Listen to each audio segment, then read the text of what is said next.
you guys. It's Angelique. I'm back with another video.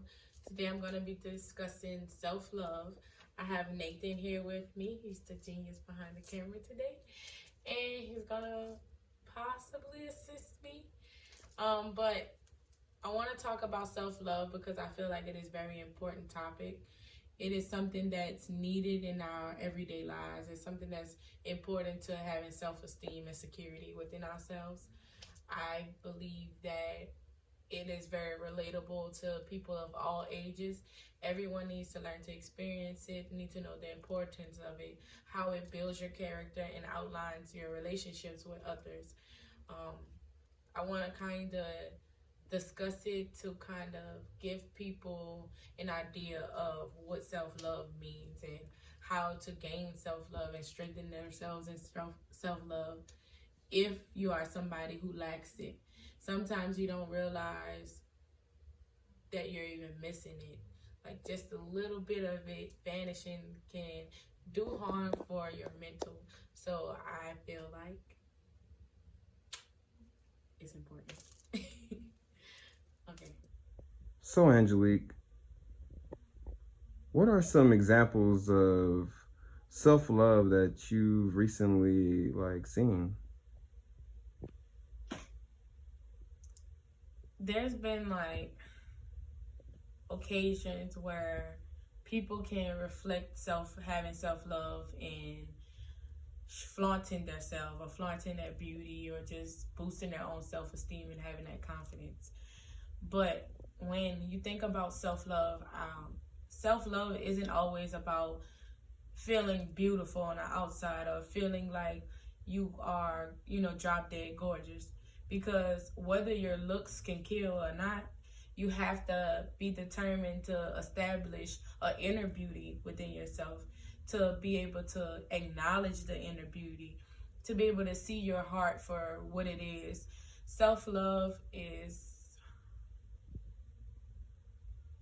being able to be real with yourself, to be honest with yourself. So in ways that I feel like I express self-love for me is that I correct myself when I'm wrong.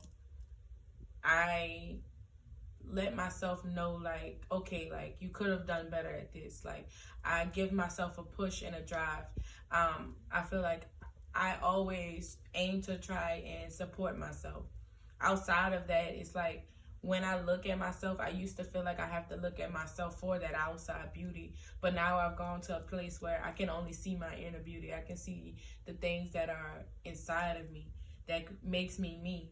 And when you get to the point of loving yourself, you accept yourself for who you are and whatever it is. So sometimes, maybe it's okay to buy yourself a gift or treat yourself to something or just give yourself encouraging words. Just wanting to strive for success for yourself is an example of having self-love. So, Ange, where do you see people not loving themselves the most? I feel like a lot of people lack the self-love when it comes to not being firm and believing on who they are or their personality and their traits.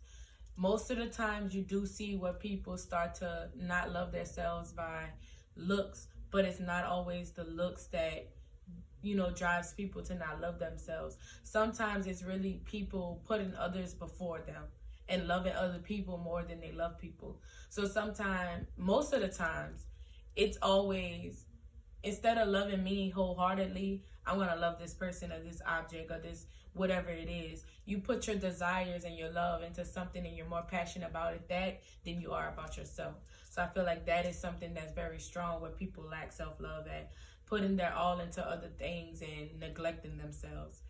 It's okay to be a kind person, but you always have to make sure that you are putting self first, even when you put other people before you. It's not in a position to where it's harmful to you. Okay. Where have you seen in the media examples of people loving themselves and doing it very well? I see some people who actually go out and they okay, I have this friend and I went to high school with her and I feel like she's somebody that stands out to me when you say that, because she's like, she has a daughter. She started her business, and when there's like not a time that I can ever see anybody knocking her or making her feel like, you know, she's not meeting a goal or she's not exceeding. I always see her congratulate herself and say how proud of herself she is, how she sees her growth, and she acknowledges that. And I love the beauty in that. Like, I see that, you know, she's a great mom. So being able to be a great parent and run a business and do these things, like it comes from that self-love and having that, you know, that security. And every day I get on social media, she's promoting, like she's acknowledging where she was and how far she's come. So to me, that is like great example of self-love. Now I see a lot of people who claim that they love themselves, but it's all about, they make it more about, you know, looks. And just to see somebody, you know, happy to watch themselves grow and prosper, to be able to congratulate themselves and stand firm on what they believe in, and having that encouragement and that faith that they're gonna like move further, and they actually move further, that's like self-love within itself. Because when it comes to setting goals and meeting goals, you have to have the discipline behind it. You have to have the ambition behind it. And the only way you would do those things is by loving yourself, because you're the only thing that's stopping you. So if you don't meet a goal, if you don't do this, there are some things that could possibly come into play with that. But if you give up, that's lacking. You know, you have some doubt within self, or you feel like you can't do it. So being able to have ambition and discipline and that drive and that hunger to want better and to motivate yourself, that's a great example of having self-love. You mentioned self-love, making your friend a better parent to her daughter and also a better entrepreneur in business. What other spheres can you see self-love like help and encourage people? My belief is that self-love actually outlines every relationship you come encounter with. Self-love, it outlines it's really a outline and a guide to any situation you would face, any challenge that you would face, any relationship that you come upon, like whatever. Because you have to, everything that you do in life can always be a reflection of you. Everything that you put your all to in is a reflection of how you feel about you. And that goes back to what I was saying, like, you have to love yourself enough to push yourself. Nobody else is gonna, you can have your mom in your corner, your brother in your corner, your family, your best friend pushing you, telling you like, hey, I want you to succeed. I want you to grow. I want you to prosper. But you overall have to want it for yourself. When you learn how to love yourself and treat yourself the way you want to be treated, you outline everything else, because you know your worth. You know what you're going to put up with and what you're not going to put up with. You know that you can push yourself and you can succeed because you believe wholeheartedly in yourself. And I believe that for me, it was a great impact, because I started to see like, okay, maybe I don't love myself like I need to, because I allow so many people to run over me, or I allow some challenges to defeat me when I know I could have been better, and I could have excelled in those challenges, but instead I gave up. So somewhere I have doubt, but you should know that if I can put my mind to anything, that I can be good at it. You have to have that encouragement for yourself. If you don't encourage yourself and motivate yourself, then who will? And even when people will, they can believe in you as much as you want, but you have to believe in yourself. So when I say that it makes her a better parent and a better entrepreneur, it does. Because being a parent and running a business at the same time with a toddler, it can be difficult. So when you look at it, you're like, okay, I got this kid and she's growing and I got to do this for her. I have this business that I'm planning. I got to make sure that I'm on top of this. I got to get these orders together. I got to send out these packages. I got to do this and this. So it becomes like a task list, a to-do list. And once you feel like your plate is over full, you got too much on your plate, you can lack confidence. You can lack everything. But if you know that, if I know that I can do this. I believe in myself, and I don't care how hard it gets. I'm going to push through it because I know what I'm capable of. That's self-love in itself. Just like when it comes to like a relationship with somebody, if you're with somebody, say it's a friend, somebody intimate, a parent or whatever, if you know that I will not tolerate disrespect, I won't accept nobody disrespecting me. I won't accept nobody talking to me this kind of way. I love you and I want to be around you, but there's just some things that I cannot allow you to cross, because if I do, then that's showing that I'm accepting that, and that I love myself a little bit less because I'm putting up with the foolishness that you bring in, and I don't have to deal with that because I'm worth way more than that. And that's not saying that the people that you love and care about are not going to do it, but you have to draw that line and make that boundary. Like, you can't step that. You can't overstep that. You're not going to disrespect me, and I'm not going to disrespect you. Angelique, how do you see children witnessing their parents' self-love influencing them? So the key to that question would be that everything starts at home. So for a parent to be demonstrating the importance of self-love and loving themselves and being strong, it kind of make that child feel like, the child looks up to you as a role model.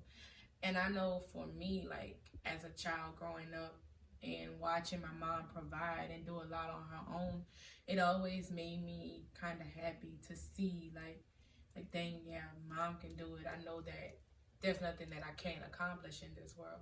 So when you have a parent that is like full-blown loving themselves, it's more of a teaching for the child, because kids are going to mimic what they see at home. Whether you think you do or not, you always mimic the things that you were grown up around, that you were raised on. So if it's important to be a parent that has self-love and is demonstrating certain things, like, or actually taking the time out to talk to their child to let them know the importance of loving yourself and putting yourself first. Because if not, you will run into more problems in the world of, having kids deal with depression or face situations and they don't know how to get out of them, or find themselves running off and looking for love in other places because they didn't know how to love themselves. And you would think that, oh my gosh, I could just love this child and love them from all hurt and harm. But in reality, with you being able to love them unconditionally, you have to teach them how to love themselves unconditionally. So can you explain the correlation between self-harm cases and self-love? So I'm not sure about everyone or most cases, but my belief from my personal experience is that when it comes to, or just not just my own experiences, but I have close friends that I've experienced self-harm. When it comes to harming yourself, or the thought about harming yourself, if you can go through with harming yourself or putting yourself in harm's way, or doing things as such as committing suicide, which I know is a very touchy topic to speak upon, but if you can consciously go through and do those things to you, then it shows that you lack that self-love somewhere, that something in you is missing. If you feel the need to want to harm yourself, because when you have self-love, you feel like you have to protect yourself.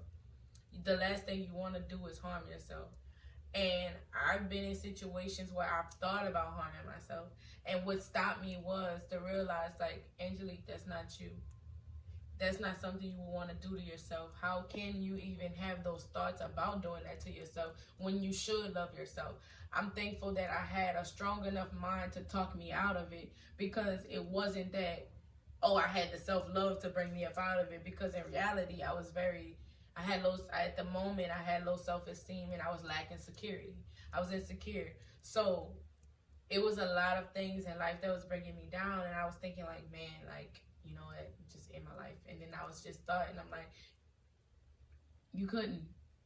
It's also that self-love and the love that I had for the people around me.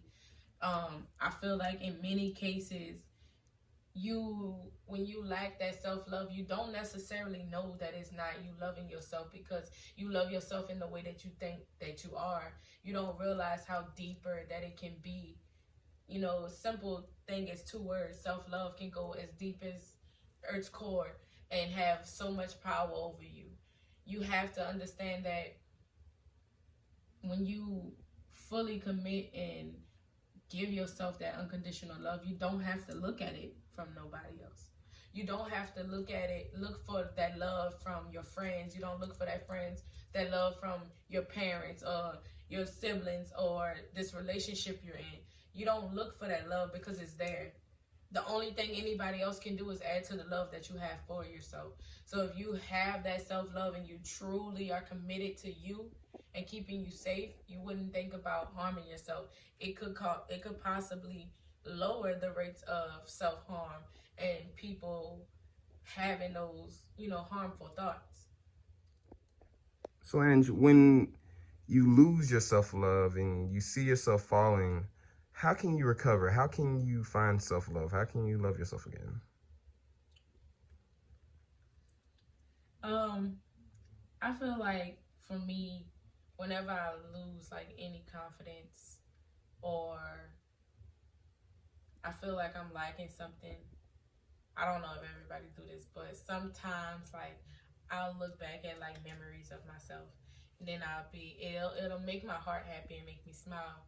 Or sometimes like just being able to stand in the mirror and just stare at yourself and take in who you are and what you are, even if it's like in a rough patch in life where you just have to freaking scream your heart out and start crying. Like sometimes being able to face yourself is the best thing that you can do.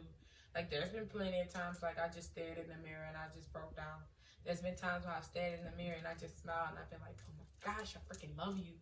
Like you have to build that relationship with yourself and be able to face yourself head on, even when it's a problem in your life, even when it's a situation. It's better to let it out and move forward from it than to allow it to keep building up and harm you. And it's not always going to be easy to recover from that lack of self-love, or when you gain a little insecurity. It's always a task, but you owe it to yourself to push through it. You owe it to yourself to get through it. Because again, like I said, no one can love you the way you love you. No one can understand you the way you understand you. No one can tell you more about yourself than you can. I mean, you should be able to be that person that knows more about yourself than anyone else. And with that being said, I feel like some great tips on building your self-love and keeping it, and just moving forward and gaining self-love. You always have to make sure, and I tell people this all the time, you have to self-reflect. And a lot of people don't understand what I mean when I say self-reflect. I mean, you actually have to take the time out and just have that connection with yourself deeply and just be like, self, what makes you happy? What makes you smile? What makes you sad? What pushes your buttons? What causes a reaction out of you? Why? Like for a long time, I was I had a bad temper. Everything made me snap. Everything upset me. If things hurt my feelings, I was soft-hearted. So a lot of stuff hurt my feelings. So when it came to it, I had to sit and think like, Angelique, why do you let these things bother you? Why do you let it tick you off? Why do you let something have so much control over you? And when you allow other things to bring you down and weigh you down, you're allowing it to have control over you. You have to be able to see things. Like now I'm very proud of how far I've came, because there's a lot of things that happen day to day that I know old me would have been like. But now I just be like, it doesn't even bother me. I don't get a reaction. I don't get no ill feelings towards it, because I know who I am and I'm confident in who I am. So there's nothing that nobody can say negatively about me that's going to make me lack confidence. Somebody could come to me and tell me that, like I'm a very evil person. I have no heart and I don't know how to deal with people. They can tell me something like, oh, I don't like being around you because you always have an attitude. You don't know how to talk to people and you have this tone. And to me, it's going to be baloney, because I know who I am. I'm confident in who I am. I know that anybody I come across, I'm going to treat them with kindness and respect, because I expect for someone to treat me with kindness and respect. I know that even when things do bother me, or people might feel like I have an attitude, there's no ill feelings. I just know when to be quiet. I know that everything doesn't need a reaction. So it really requires you to learn to understand yourself better. And also self-reflect comes into like thinking about certain situations in life. Like, okay, if me and my best friend argue all the time, it's probably okay because we're gonna make up. But then if I got this other friend and me and them don't get along all the time, I'm gonna just think like, okay, maybe it could be me. Then if I have another situation and it's just like, okay, so 1, 2, and 3 are mad at me. Maybe I could be doing something that's allowing these people to have ill feelings. And sometimes when I self-reflect, I'm observant to the people around me and I consider other people's feelings. And there's no wrong in doing so if it's building your character. If you are harming yourself, then if you're doing things and it's allowing you to harm yourself and bring yourself down, I wouldn't suggest it. But a lot of times when I reflect and I observe on how I am with people and how I might make somebody feel, I always see it as growth. Because, okay, if I come off to these people and it's my tone that's bothering them, it's not what I said but how I said it, I can work on building a better tone. With building a better tone, like, I can fix situations in my life, but also it allowed me to grow and prosper when I do deal with things that can be like life decisions for me that can change my life dramatically. If I go up to my boss and I have a tone, then that, it reflects who I am. Like, okay, this child always has an attitude. So self-reflect. You have to be honest with yourself.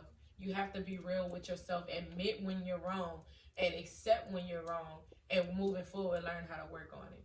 You have to be able to tell yourself, like, no, you tripping. Like, chill out. So with self-reflect, it requires a lot of thinking. It requires breaking down your pieces and putting yourself back together. It requires you to be able to understand yourself on a deeper and intimate level than you do, because sometimes people really don't know who they are. People don't really know like why they are the way they are. They just accept how they are, and that's it. But I want for all of you all to be better as individuals, to grow and to prosper, to be able to have healthiness. I am promoting healthiness in any shape or form. So loving yourself and being able to be real with yourself is very healthy. You will grow, you will keep people around. You won't have those times where you feel like, okay, like now I have to go into depression because everybody around me don't like me. And if they don't, oh well, I love me. So guys, that will conclude my self-love video for the day.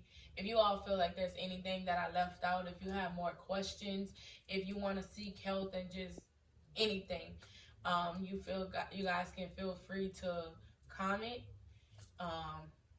For those of you who have my social media, you can DM me and I will try to give you guys more clarity. I don't want to get too carried away, so that's all I have for you guys today. But remember, it's important to love yourself. The best thing you can do for yourself is love yourself. If you're somebody who's lacking self-love, I would start off with possibly getting to be comfortable in my own skin. Comfortability with yourself is very key. You have to be comfortable with the way you look, the way you dress, the way you feel. Even when it comes to gaining weight, like, hey, I love me the way I am. You set certain outlines and standards for yourself. So I guess I would challenge you guys today, moving forward after watching this video, to at least say something encouraging to yourself. Once a day, twice a day. Look in the mirror, smile more. Just give yourself some you time. Take some time out, like 15 minutes, 20 minutes, 5 minutes, however much time. Just start off in those baby steps, just by acknowledging yourself, acknowledging your beauty, and look deeper and love yourself. Just be like, self, I love you. And I think that's the best advice that I can give you guys moving forward. But it's been a pleasure talking to you all. I just want you to know I love you, God loves you, and there's nothing you can do about it.